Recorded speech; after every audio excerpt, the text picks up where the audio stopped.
Yo, what's going on, everybody? Welcome to the channel. And today we are going to be going over all of the fights that should be made after UFC 320. This card was a very good one, a very exciting one.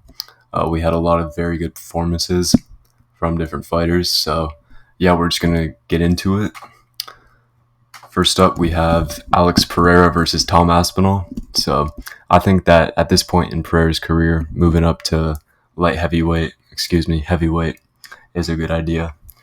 Just because he's basically done everything that he needs to do in light heavyweight and in middleweight. You know, he's basically proven himself against all the contenders in light heavyweight. He just slimed out Magomed Ankalaev in just over a minute. So that was a very good performance, very dominant. So I think at this point he's ready for Aspinall, and I don't think he should wait any longer because he's just getting kind of old, and Aspinall is still young. He's still in his prime. So if there's a time for him to move up to heavyweight and try to get that third belt, it's right now.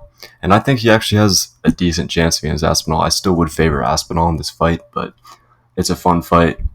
It's a super fight. It's one that the fans want, so it just makes sense to book this. So yeah, book this. The White House would be a good time. It'd give both of these. It would give Alex enough time to bulk up. He's already a really big light heavyweight, so I don't think it'd be too difficult for him to get up to Aspinall's size. But yeah, that's my opinion on that. Next up, we have Merab Dvalishvili versus Alexandre Pantoja. And I know Pantoja said that he didn't want this fight, but there really isn't anybody else in Merab's division that he can fight. I mean, there's Peter Yan, but we already saw that matchup, and I don't think it would really be much different this time. I don't think Jan's really dangerous enough to knock out Merab. Merab has a fucking underrated chin, by the way. But yeah, I don't think anybody in bantamweight is really going to make it competitive with him. Sandhagen had a few moments, but that was like 20. He landed 20 takedowns on him. But I think Pantoja probably has the best chance just because, combination of a few different things. Like, he's champ. He's had a lot of title defenses. Not a lot, but he's beat most of the big names in his division. Be champ because he has a fight against Joshua Van. So if he loses that, then this fight isn't really possible.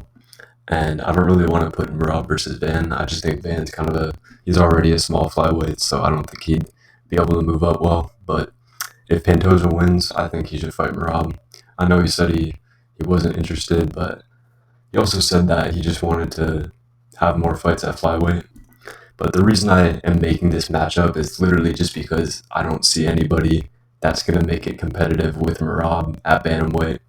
He kind of just showed against Corey that he's like really dominant and he's super well-rounded, and he's just beat everyone. He's beat like 5 champs or former champs. He's on a massive win streak, and I think that Pantoja would probably be his biggest challenge, just considering Pantoja's super well-rounded and also has a lot of title defenses. But yeah, that's the fight to make, given that Pantoja wins his next fight.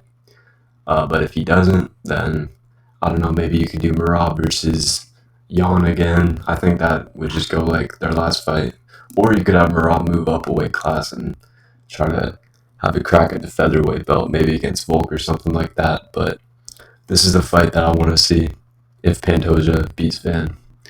Next up, we have Corey Sandhagen versus Sean O'Malley. This is another fight that the fans have been wanting to see for a while, and it's just kind of been put off because, O'Malley got the title shot, and then Sandhagen had the win over Figgy, so he got the next title shot. But now that both of them have lost, they basically sit right next to each other in the rankings, so this fight makes perfect sense on paper. And in reality, it should be a pretty entertaining fight. They're both pretty dynamic strikers. So, yeah, this is a fun one for sure. Bro, that motherfucker outside needs to fuck off. What is this Cuddy doing? Having this fucking sound going off at 12:55 a.m. Jesus Christ. There we go. It's going now. All right. But anyways, these are two dynamic strikers, so this would be a very fun fight on the feet. Sandhagen has some decent grappling too. I think he'd work in the grappling in this matchup. I would favor Sandhagen to win personally, but it could go either way. O'Malley has some pretty good power. I think he's more powerful than Sandhagen, but Sandhagen is just a little more well-rounded. So, yeah, it's a fun fight. It's one everyone wants to see, so book it, make it happen. Next up, we have Yuri Prochazka versus Carlos Ulberg. So, this is assuming that Alex moves up and vacates the light heavyweight belt and goes and fights Tom Aspinall. But this fight does make perfect sense given that situation because both of these guys have been doing pretty well recently. Yuri just came off 2 back-to-back wins over knocking out Jamal Hill and knocking out Khalil Roundtree.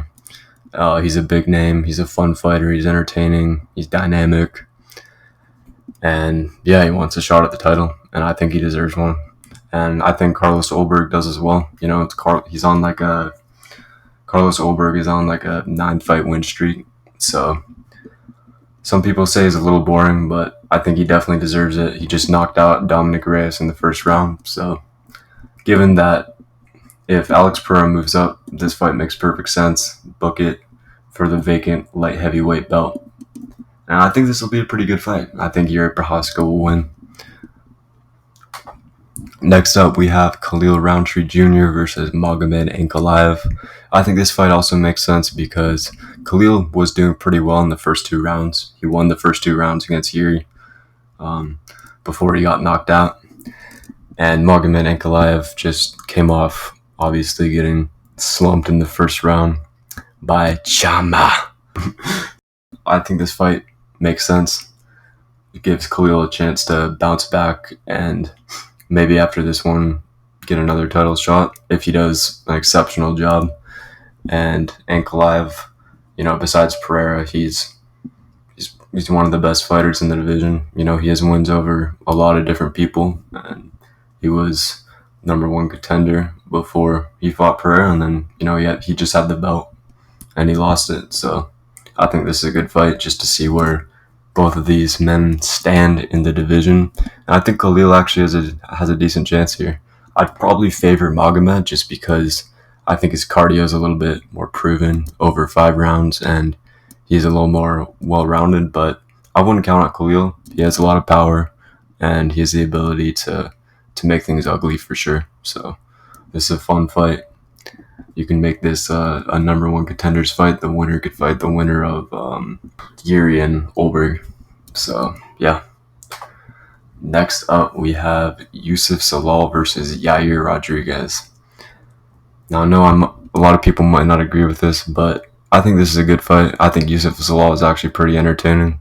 His Calvin Kattar performance was a little bit lackluster in the 3rd round, but besides that, his submission over Jack Shore was great. And then obviously the submission he just got over Josh Emmett. He's proven that he's very well-rounded. So I think he has a good shot against Yair. I think he'd submit Yair Rodriguez. And honestly, I just don't think Yair deserves a fight with anybody else. He's a fun striker. Don't get me wrong. He's a good fighter, but he shouldn't be getting a title shot. He shouldn't be fighting Diego Lopez.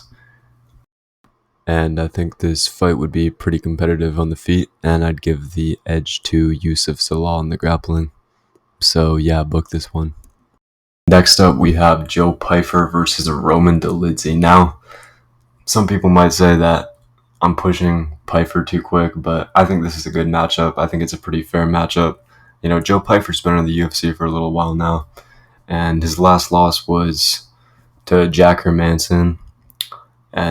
But he's won 3 fights since then, and before that fight, he won 3 fights. So I think he's pretty well proven in the UFC. He beat Kelvin Gastelum, and he just beat Abus Magomedov. So why not give him Dolidze? I don't think that many people care about Dolidze that much, and I'd give the edge to Joe Pyfer here. I think he'd knock him out, and I think it's a just big enough of a step up where it's going to be competitive. More competitive, but he's not going to get his ass beat,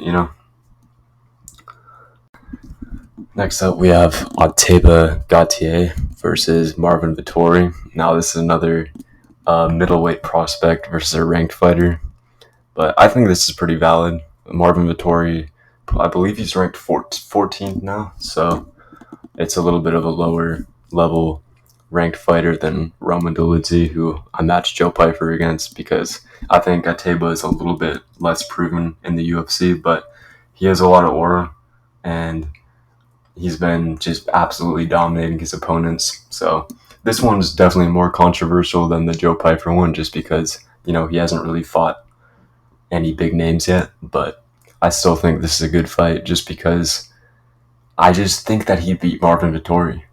Marvin Vettori is just like a guy who basically just relies on his chin. He doesn't have really that good technique. He doesn't have that good of combinations. He doesn't really have head movement. Doesn't have that good of footwork. Doesn't have a fight IQ. He kind of just relies on his toughness and his chin and just being tough. So we're gonna see how that chin holds up against Ateba Gautier. I think Ateba would knock him out probably in the first round.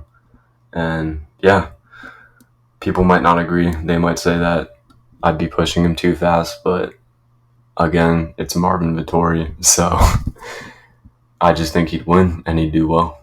And he's an exciting prospect, so why not? Why not shake up the middleweight division and get some new names in here? But yeah, that is all I have for today. Let me know your guys' thoughts if you agree or if you disagree with my takes. Who would you guys match up these fighters against? And just let me know your thoughts on the card and all that. But yeah, appreciate everybody tuning in for this video, and everybody have a blessed rest of your day. Peace out.